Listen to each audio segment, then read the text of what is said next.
So today, we're going to talk about the Witch of Endor. Story from the Bible, a very strange story from the Bible.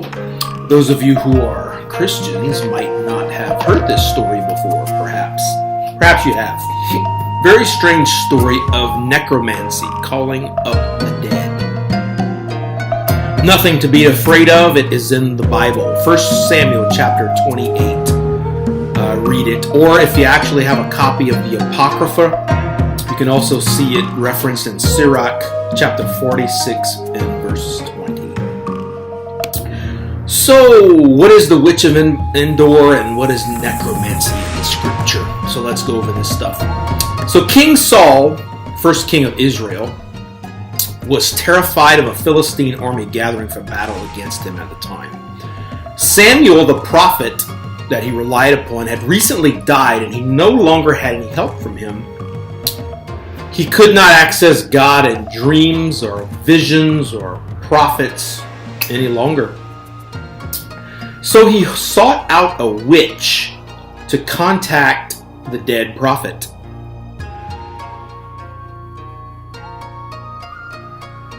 His servants found a woman at the city of Endor, E-E-N-D-O-R, Endor. So, to give some background, Saul had driven all the witches and wizards out of Israel previously, and they could not be found within the land upon pain of death. So that's a little bit more background. His servants found this woman at Endor who was a seer, or a witch if you want to use that term. He went and approached the woman in secret at night in disguise. He didn't want anybody to figure out who he was or what he was up to. He went to her house and inquired of her powers. She was initially suspicious because Saul had driven all the witches and wizards from the land, and those remaining stayed on pain of death if discovered. So Saul, still in disguise, swears to her confidence and secrecy, still in disguise. She asks, "Who would you like me to conjure up?" He says, "Conjure up the prophet Samuel." So she conjures up the prophet Samuel. Then she recognized that she's actually speaking to King Saul. The guy who actually drove out all the witches on pain of death from Israel. She freaks out a little bit, and Saul swears again to her safety and asks her, "What did you see?" She answered that she saw gods ascending out of the earth. She sees an old man dressed in a robe or in a mantle, depending on the translation.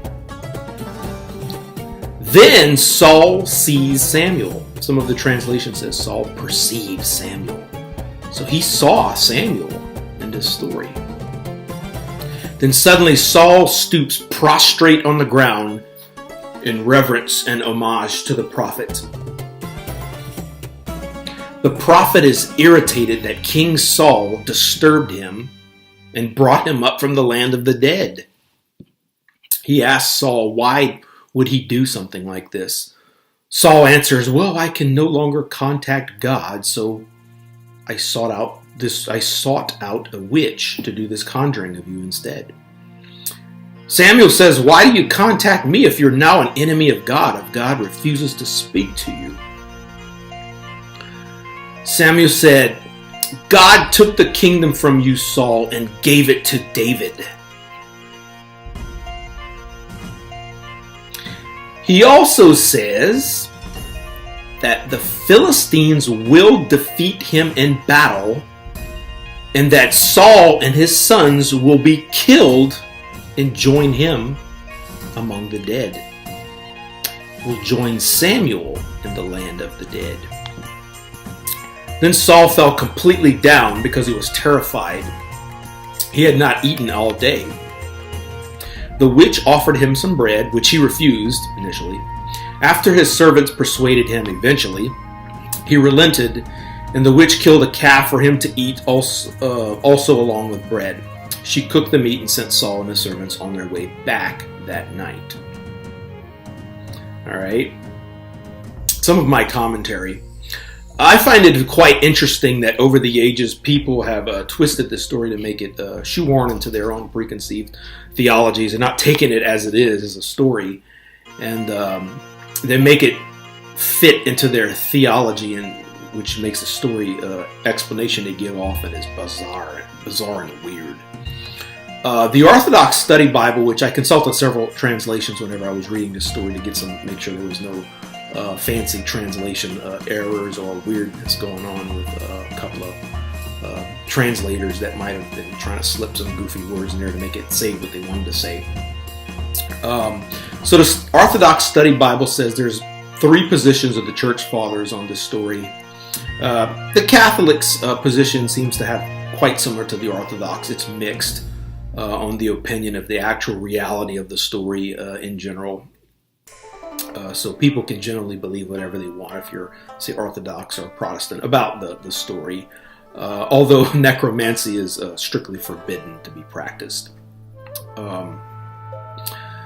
However, you can derive certain things from this story that it tends to suggest.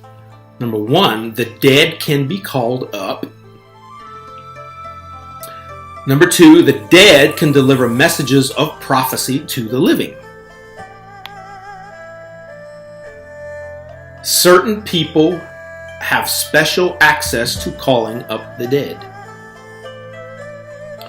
Certain people have no access to contacting God or the dead. Some or all of the dead are available for contact.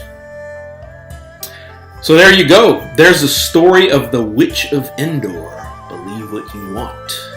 However, if you are a believer in Scripture, you have some thinking to do. Whether or not you believe in the literal truth of the Scripture, or you already a mystic and this, you have no problem with this. So there you go. I find this is a quite interesting story, so I dressed up in some garb here, lit a candle, and I had some fun here. So guys, that's the story of the Witch of Endor. Go read it for yourself. Thank you. Have a nice evening. Goodbye.